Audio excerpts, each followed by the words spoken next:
Electrostatic part first, जिसमें हम coulomb का नियम और वैद्युत क्षेत्र से संबंधित क्वेश्चंस करेंगे for all competitive exams like NEET, JEE mains, JEE advance, BITSAT and other engineering and medical test exams. Okay, तो एंट्रेंस एग्जाम के लिए ऊपर ये है। पहला सवाल है, फर्स्ट क्वेश्चन कह रहा है, मान लीजिए कि एक इलेक्ट्रॉन और एक जो प्रोटॉन है उसके चार्ज के बीच का जो डिफरेंस है बहुत ही थोड़ा सा है। अगर इलेक्ट्रॉन का चार्ज E है माइनस का E और प्रोटॉन का चार्ज कह रहा है E प्लस डेल्टा E है। इसके बाद हाइड्रोजन के दो परमाणु हैं, दो एटम हैं, ये दो हाइड्रोजन एटम हो गए, इनके बीच का जो डिस्टेंस है वो है D और इन पर जो इलेक्ट्रोस्टैटिक फोर्स और जो ग्रेविटेशनल फोर्स यानी गुरुत्वीय बल लगेगा वो दोनों एक दूसरे को बैलेंस कर रहे हैं। नेट बल इस पर क्या है, 0 है। तो बताना है कि ये जो डेल्टा E होगा इसका कोटि क्या होगा, इसका ऑर्डर क्या होगा। तो सबसे पहले चार्ज दोनों पर निकाल लीजिए। नेट चार्ज देखो, इस पर प्रोटॉन नाभिक पर होगा जिस पर E plus delta E charge है और इलेक्ट्रॉन इसमें चक्कर लगाएगा। एक ही इलेक्ट्रॉन होता है हाइड्रोजन एटम में, इसलिए ये E और ये माइनस E तो कैंसिल हो जाएगा। चार्ज कितना बचेगा, डेल्टा E। यहां पर भी डेल्टा E। तो अगर इस पर नेट फोर्स 0 है मतलब इलेक्ट्रिक फोर्स और जो ग्रेविटेशनल फोर्स है दोनों इक्वल होंगे। इलेक्ट्रिक फोर्स हो जाएगा 9 × 10 पावर 9 चार्ज इंटू चार्ज यानी delta E into delta E square upon distance का स्क्वायर। ये बनेगा कैपिटल G। इसका मास अगर mH हो हाइड्रोजन एटम का तो इसे लिख सकते हैं mH का स्क्वायर अपॉन में D स्क्वायर हटा दीजिए।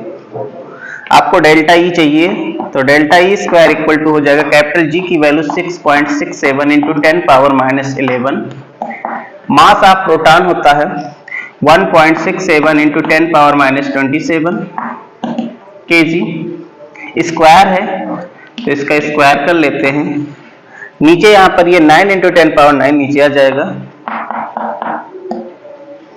हमें यहाँ पर सिर्फ कोटि बताना है, इस बात का ध्यान रखें। तो delta E square equal to यहाँ से 6.67 इंटू देखो 1.67 स्क्वायर है, दो बार लिख सकते हो 1.67 इंटू 1.67, नीचे है 9। अब इसके बाद 10 के पावर जो उनको एक साथ कर लीजिए। 10 का पावर देखो यहाँ पर 27, इसका यहाँ पर देखो 10 पावर माइनस 27 स्क्वायर करोगे तो दो बार आएगा यानी 27 कितना हो जाएगा 54 और माइनस यहाँ पर 11 माइनस 54 माइनस 11 और प्लस 9 है नीचे तो ऊपर जाएगा माइनस 9। टोटल सम करोगे तो ये आ जाएगा 41594 यानी कि ये हो जाएगा 74 माइनस का 74 तो 10 पावर माइनस का 74। इतने पार्ट का अगर आप कैलकुलेशन करोगे तो ये 10 से बहुत कम आने वाला है। तो 10 से बहुत कम आएगा, इसका मतलब ये 1 या उससे थोड़ा सा अधिक होगा। तो 10 के अप्रॉक्स तो नहीं ले सकते, हमें सिर्फ कोटि बताना तो कोटि का काम यहीं से चल जाएगा। तो डेल्टा E की कोटि क्या हो जाएगा, डेल्टा E देखो 10 पावर माइनस 74 ये स्क्वायर था तो इसका स्क्वायर रूट हो जाएगा यानी 10 पावर माइनस का कितना हो जाएगा 37 कूलम। ये हो जाएगा ऑर्डर ऑफ डेल्टा E यानी कोटि डेल्टा E का, जो कि इसका ऑप्शन आप देख सकते हो कौन सा करेक्ट बन रहा है, ऑप्शन डी करेक्ट है इसका। सेकंड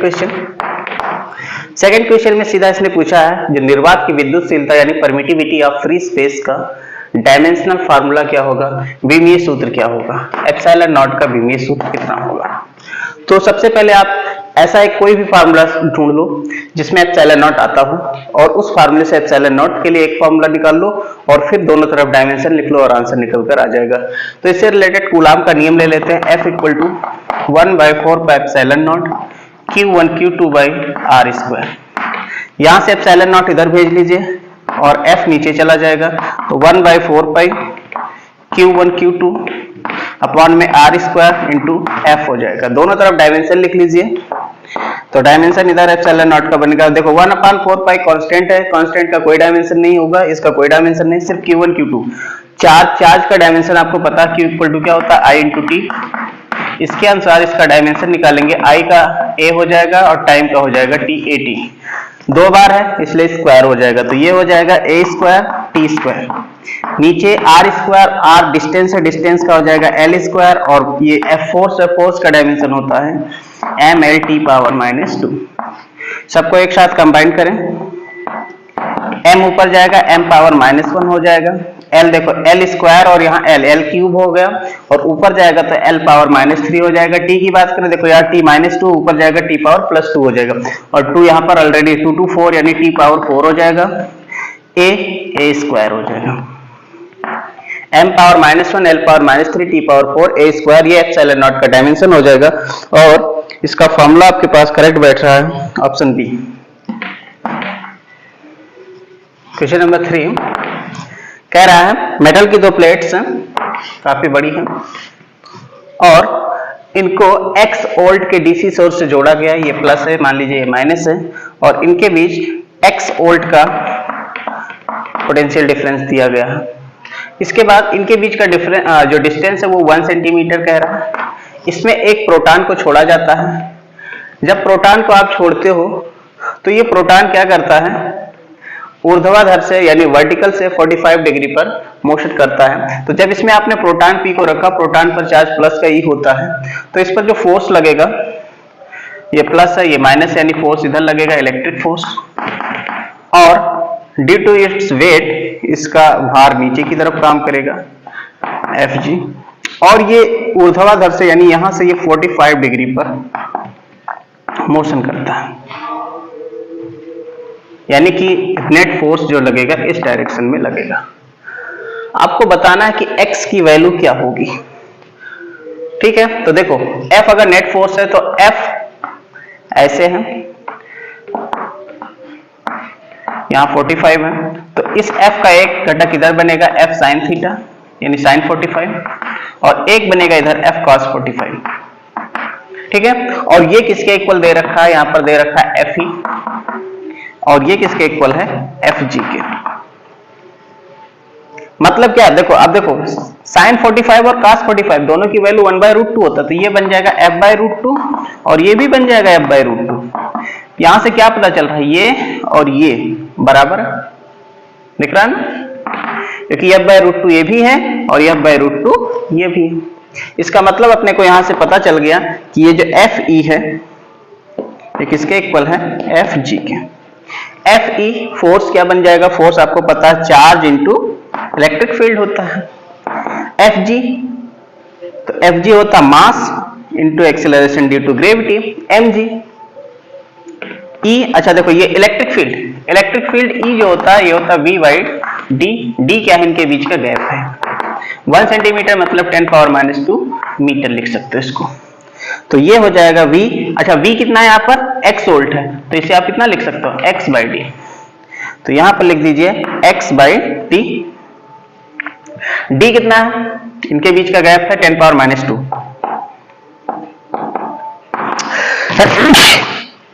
इधर mass into acceleration due to gravity. x आपको निकालना है, x कितना हो जाएगा यहां से, इधर है mg, 10⁻⁻2 ऊपर जाएगा, नीचे E आ जाएगा, सबका वैल्यू रख लो। अच्छा मास ऑफ प्रोटॉन, क्योंकि प्रोटॉन है ना, प्रोटॉन का मास होता है 1.67 इंटू 10⁻⁻27, G की वैल्यू 9.8 इंटू ये है 10⁻⁻2 ऑलरेडी, और E की वैल्यू होती है 1.6 इंटू 10⁻⁻19।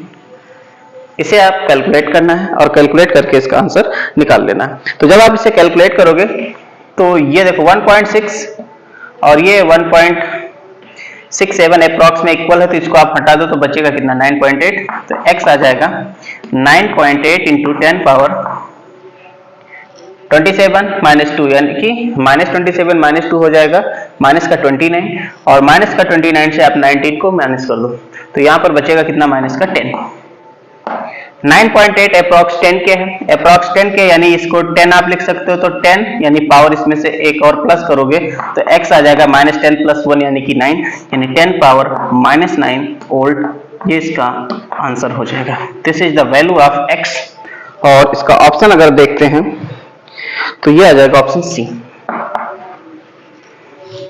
क्वेश्चन नंबर 4 कह रहा है कि कोई एक बिंदु है, वेनिस्ड बिंदु यहां पर, और इस बिंदु से L लेंथ की जो मासलेस स्ट्रिंग्स हैं, धागे हैं, रस्सी है, उससे दो गोले लटकाए गए हैं, और जब इन पर आवेश का क्षरण होता है तो इसके कारण ये एक दूसरे की ओर v वेग से चलते हैं।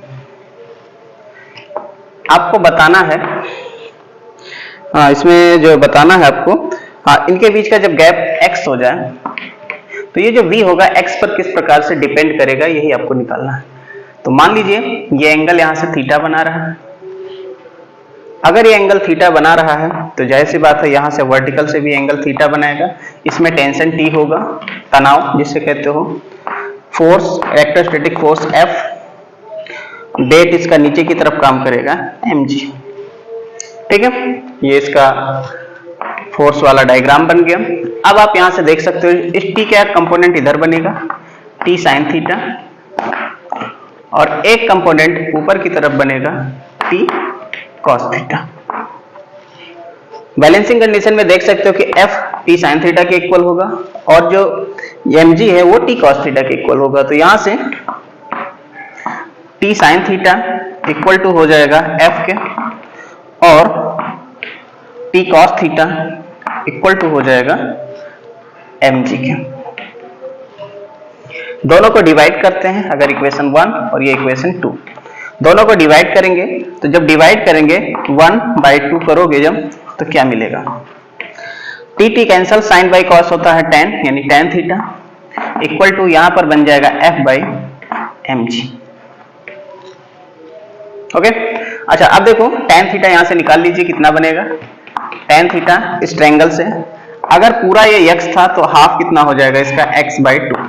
tan थीटा क्या होता है, परपेंडिकुलर अपॉन बेस, यानी लंब बटे आधार, ये सॉरी हाँ तो ये लंब हो जाएगा और ये आधार हो जाएगा। तो ये कितना हो जाएगा x/2 अपॉन अंडर रूट, ये लेंथ है l तो ये भी l ही है, ये बन जाएगा l² माइनस x/2 का whole square.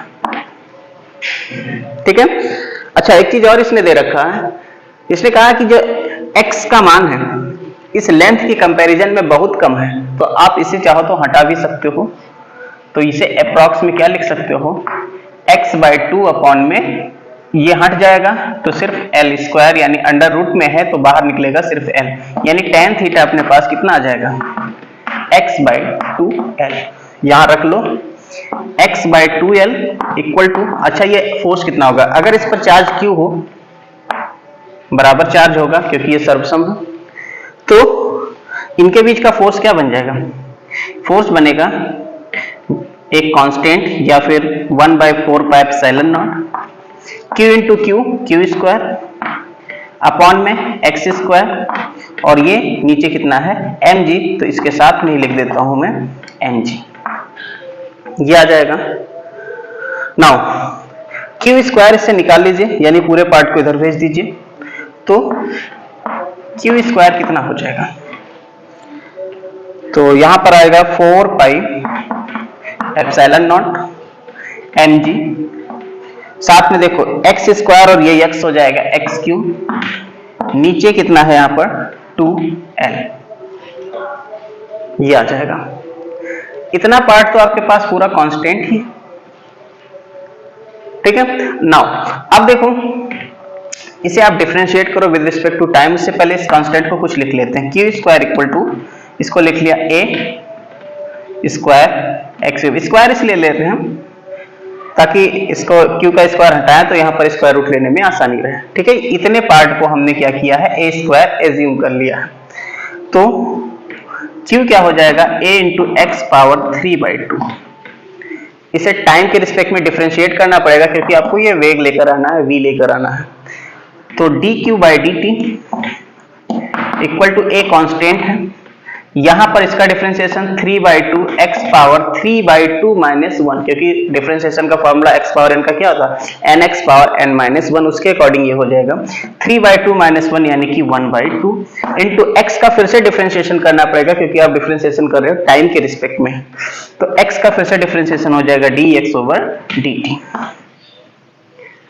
Now dx/dt displacement upon time, ये क्या होता है, ये होता है वेग v, और dq बाई dt इसने कहा ये एक समान रूप से है, यानी ये नियत है। अगर ये dq बाई dt नियत है, नियत होने का अर्थ क्या है, ये भी एक कांस्टेंट है, इसको k लिख लेता हूं, k equal to 3a by 2 x power 1 by 2 into v।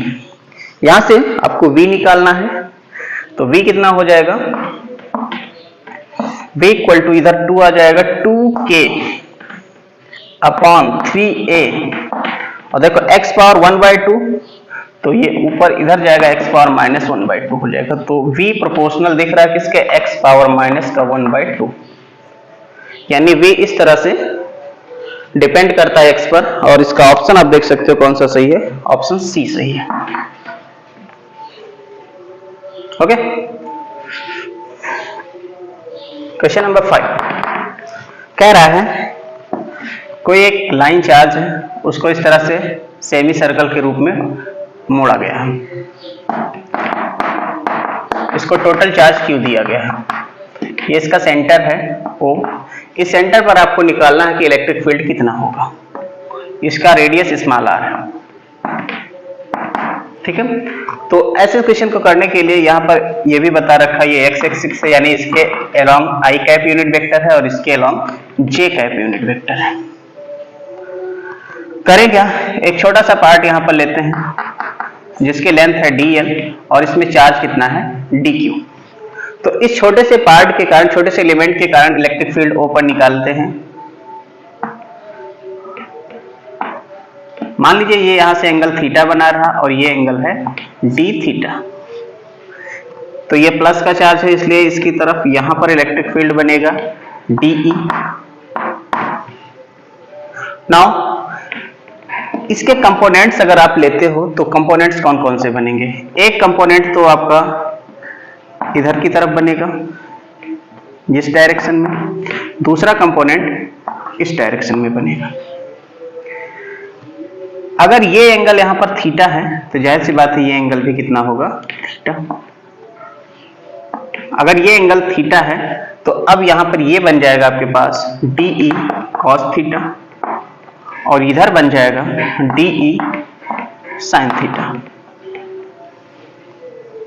ठीक है। नाउ इसी प्रकार से अगर आप वेक्टर फॉर्म में लिखना चाहते हो तो इधर आपके पास किधर बनेगा, देखो ये नेगेटिव डायरेक्शन में है तो माइनस का j कैप इसके साथ लगा सकते हो, ये भी नेगेटिव डायरेक्शन में तो माइनस का i कैप लगा सकते हो।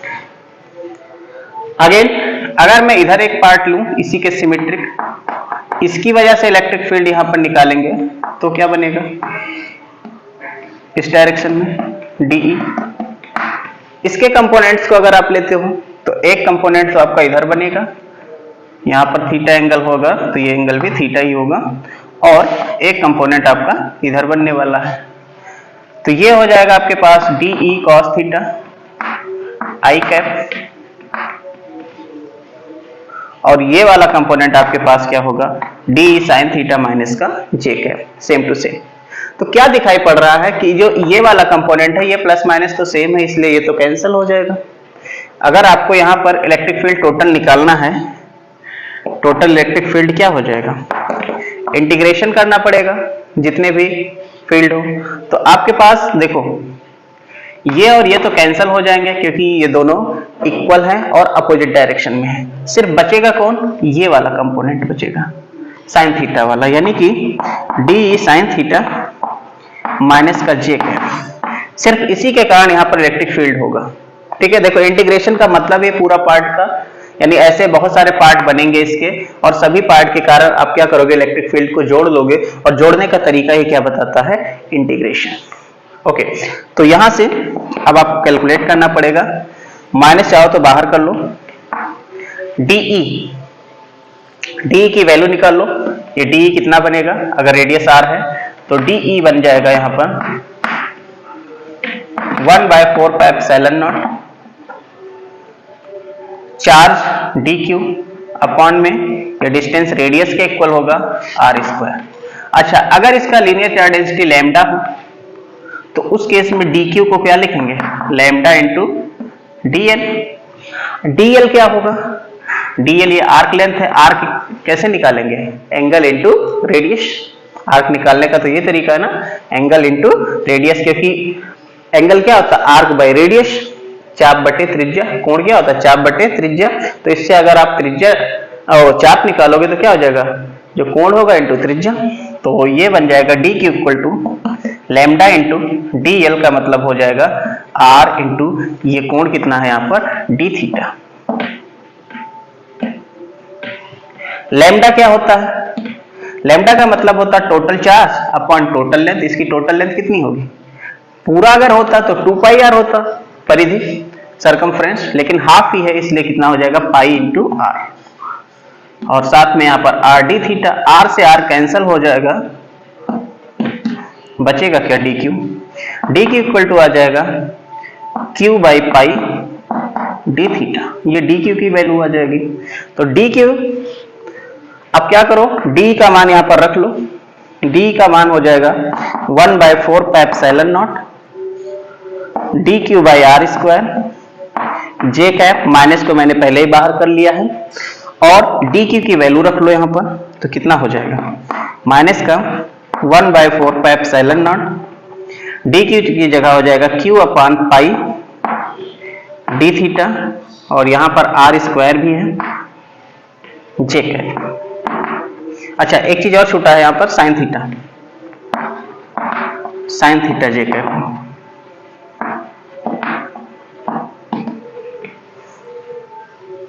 नौ, जो बाहर हो सके उसको बाहर कर लो। क्या बाहर हो सकता है? क्यू है, पाई है, तो ये बन जाएगा क्यू अपान माइनस का 4 pi square epsilon naught are square. Integration में बचेगा आपके पास एक तो साइन थीटा और साथ ही साथ डी थीटा। ये जो जे कैप है इसको भी आप बाहर कर लो, ये आएगा। लिमिट रखना पड़ेगा थीटा कहां से कहां तक। तो थीटा आप देख सकते हो, इसके दो पार्ट कर सकते हैं, एक यहां से यहां तक, फिर एक यहां से यहां तक, दोनों बराबर ही हैं। यहां पर थीटा 0 और यहां पर थीटा पाई/2। हाफ के लिए कैलकुलेट कर ले तो हाफ के लिए उसका डबल कर लेंगे। तो यानी कि इसे आप क्या लिख सकते हो? इधर लिखता हूं, E इक्वल टू माइनस का Q upon 4 pi square epsilon naught are square J cap, और इसका 2 गुना कर लेंगे इंटीग्रल 0 से पाई/2 साइन थीटा टी थीटा। ये निकल कर आएगा। चलो भाई कैलकुलेट करते हैं। 2 से ये 4 कैंसिल करेंगे तो यहाँ 2 बचेगा, यानी कि माइनस का Q upon 2 pi square epsilon naught are square. यहाँ है 0 से पाई/2 sine theta d theta. Sine theta का इंटीग्रेशन माइनस का कॉस थीटा होता है, तो ये हो जाएगा माइनस का Q upon 2 pi square epsilon naught are square minus का कॉस थीटा, और ये लिमिट है 0 यहाँ पर पाई/2। थीटा की जगह पाई/2 यानी 90, cos 90 की वैल्यू होती है 0 और cos 0 की वैल्यू होती है 1। तो ये बनेगा माइनस का क्यू अपन, यहाँ जे कैप भी है, ध्यान रखें, j cap 2 pi square epsilon naught are square J cap.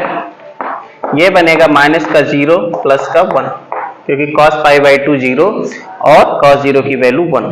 तो इस तरह से ये अपने पास इलेक्ट्रिक फील्ड निकल कर आएगा, माइनस का Q upon 2 pi square epsilon naught are square और साथ ही साथ जे कैप।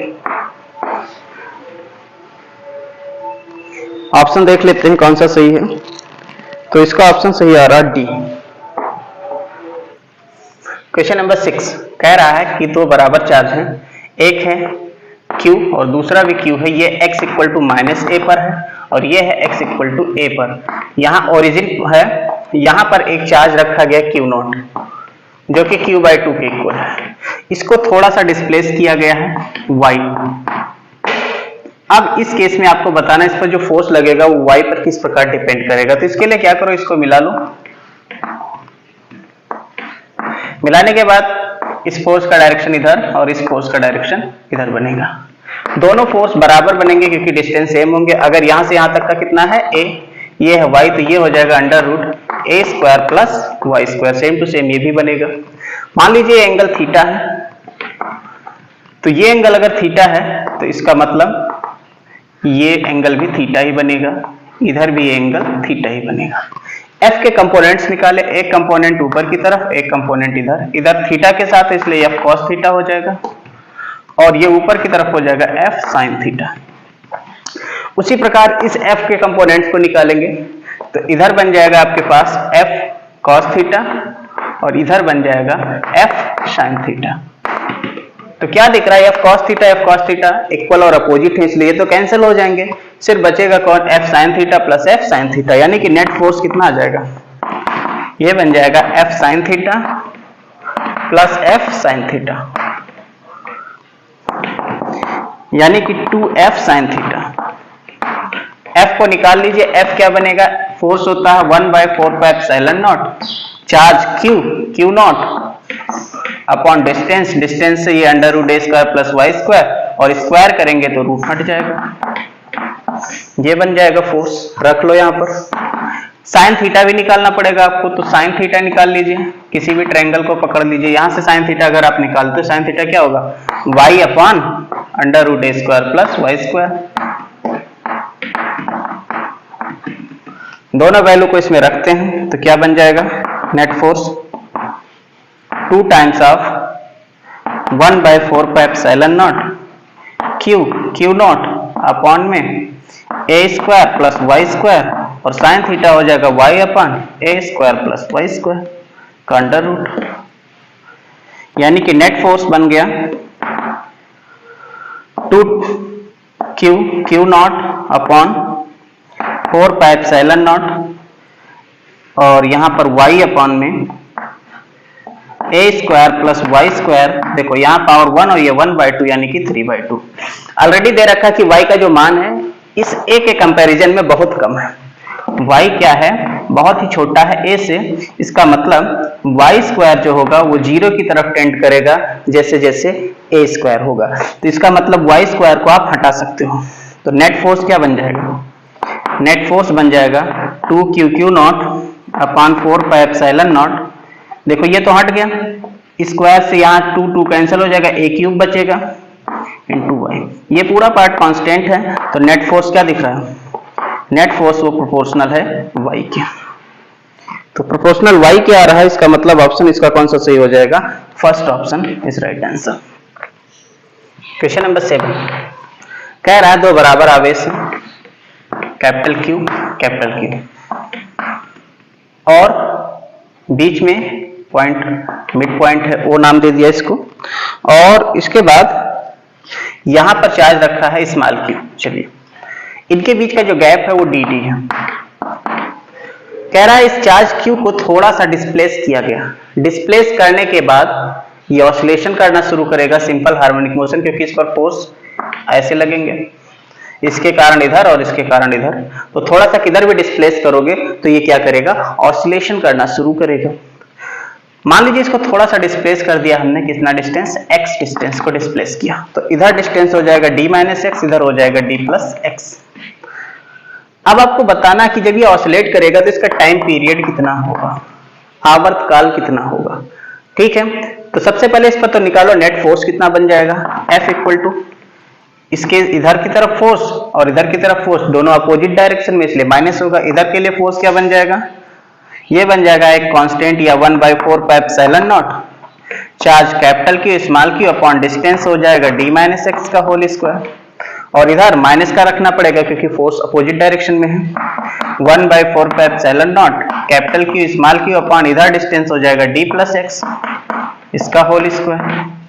जो कॉमन हो कॉमन कर लो, तो capital Q small q upon 4πε0 common, यहाँ पर इधर मल्टीप्लाई होगा d प्लस एक्स का होल स्क्वायर यानी d square plus x square plus 2xd, इधर माइनस का d square minus x square plus का 2xd हो जाएगा, नीचे नीचे का मल्टीप्लाई हो जाएगा यानी d square minus x square का होल स्क्वायर।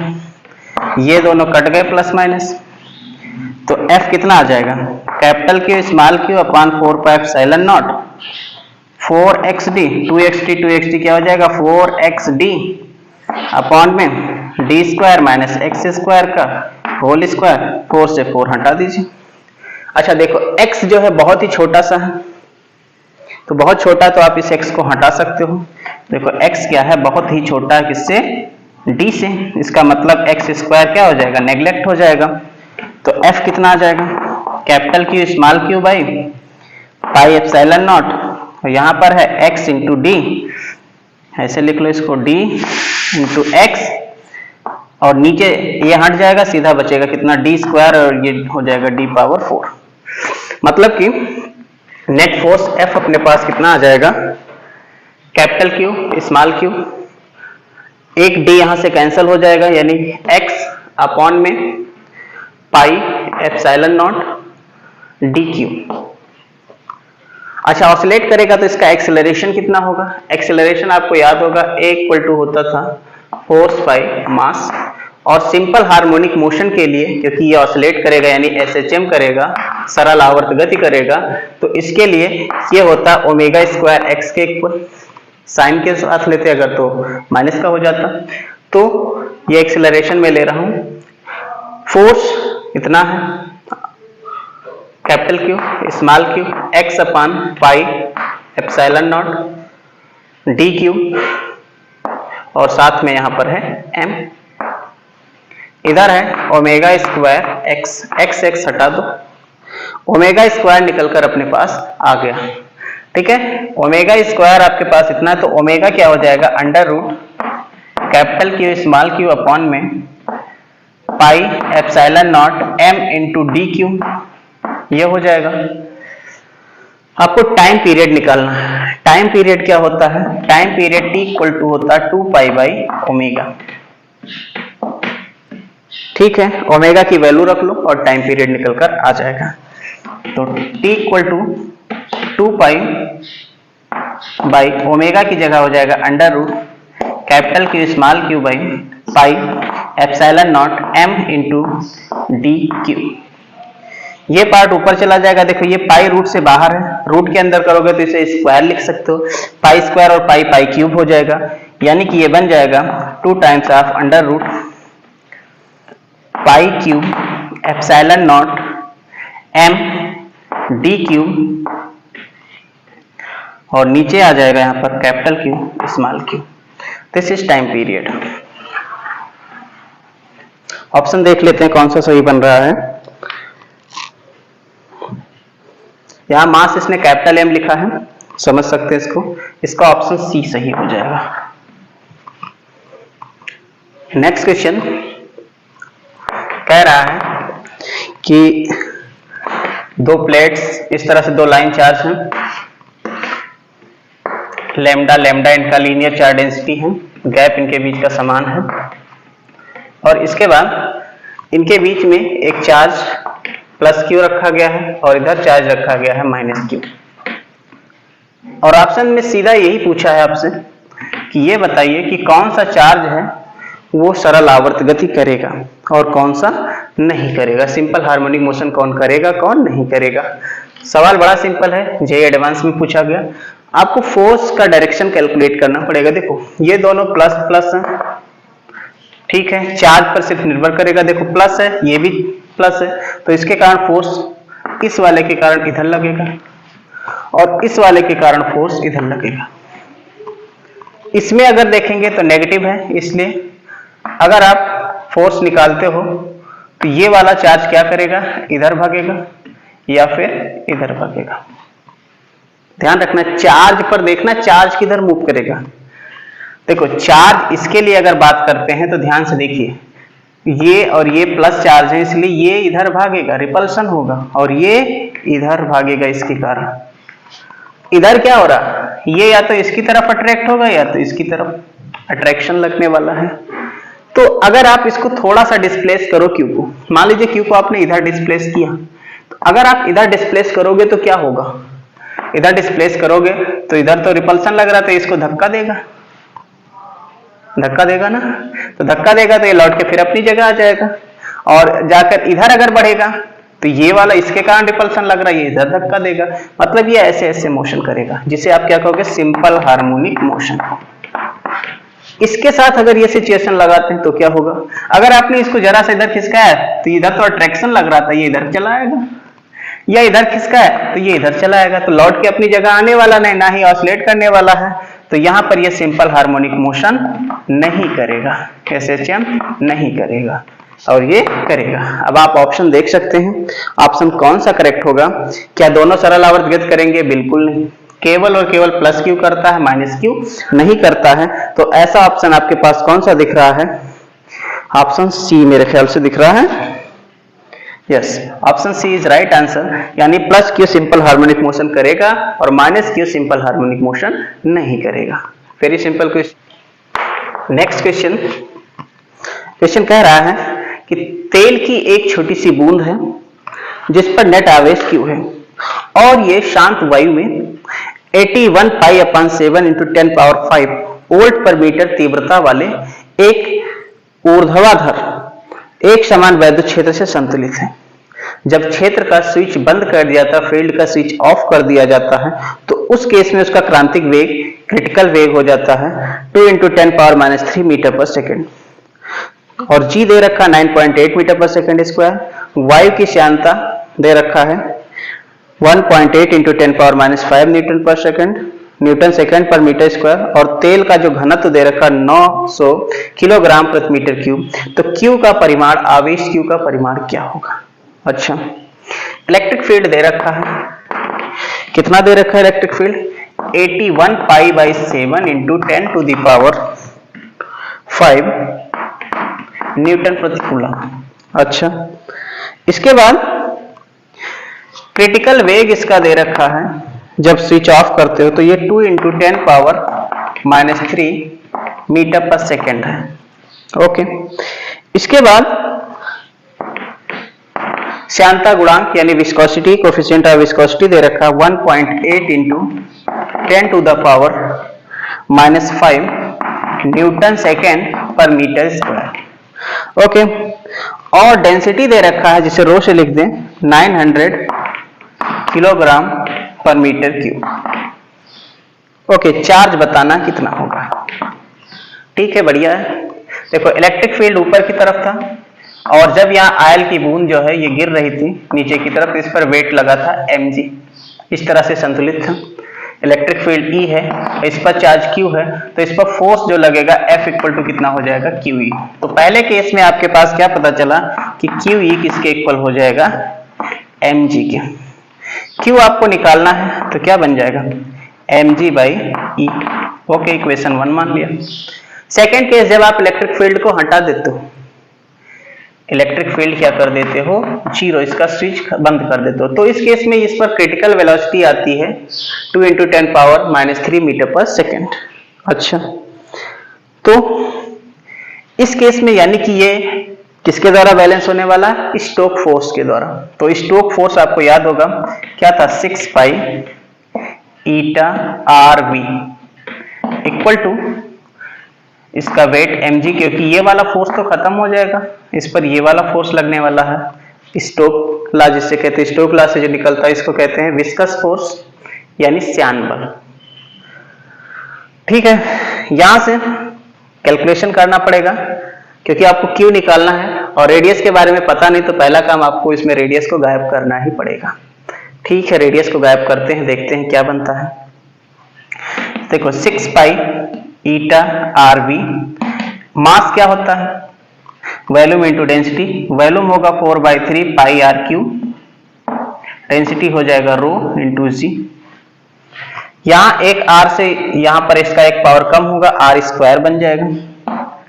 r² कितना निकल कर आएगा, ठीक है, तो r² को आप कैलकुलेट करेंगे जब, तो ये देखो 2 × 2 = 4, 2 × 3 = 6, पाई से पाई हट जाएगा, तो 3 × 3 हो जाएगा 9।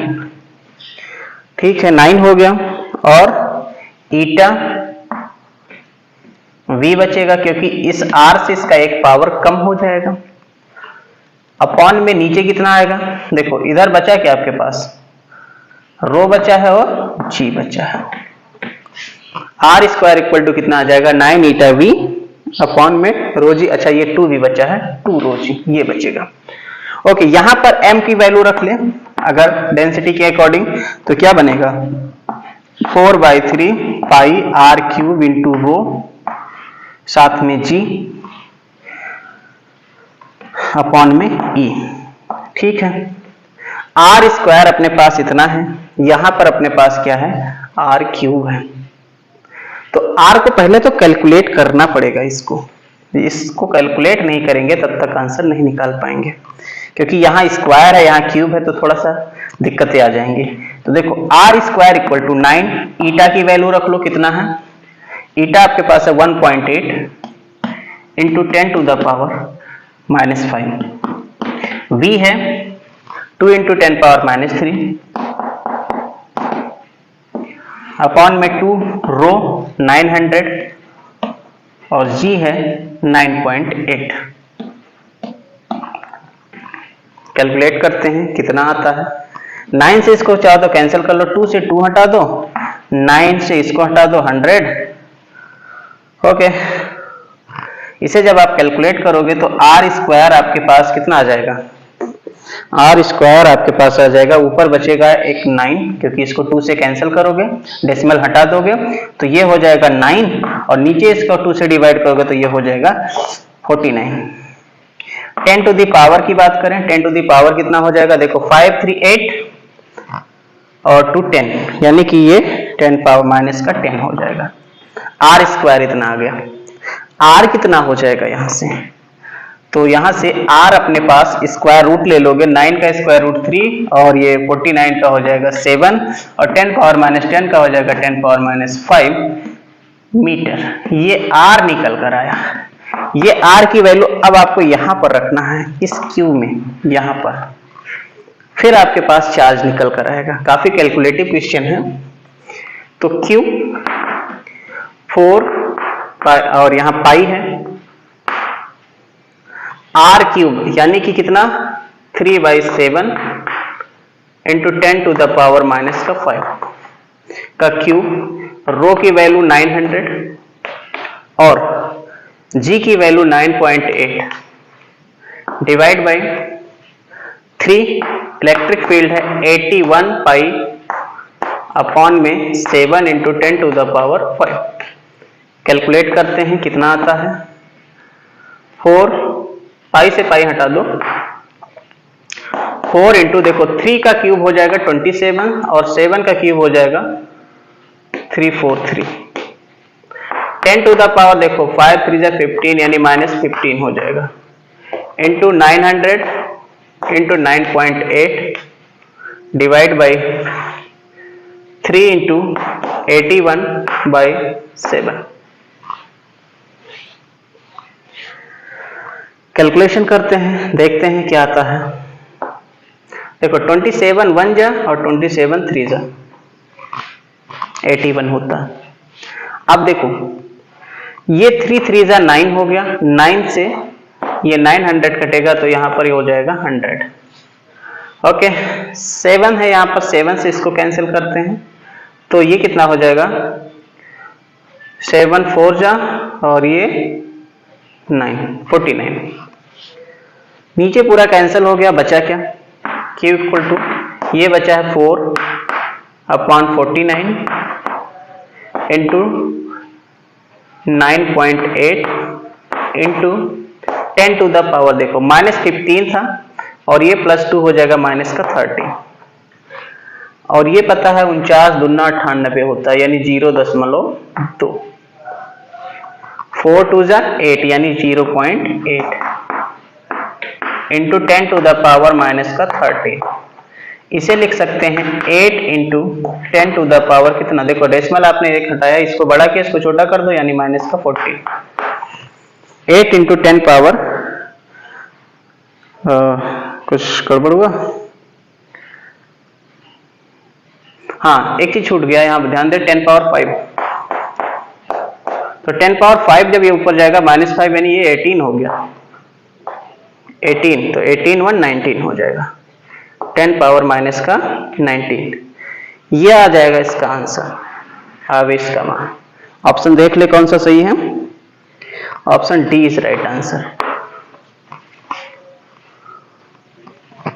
नेक्स्ट क्वेश्चन है, कह रहा है कि एक वैद्युत द्विध्रुव है, उसको इलेक्ट्रिक फील्ड में रखा गया है जो कि है 2 × 10⁵ न्यूटन प्रति कूलम, और इसे क्षेत्र से 30 डिग्री पर रखा गया है।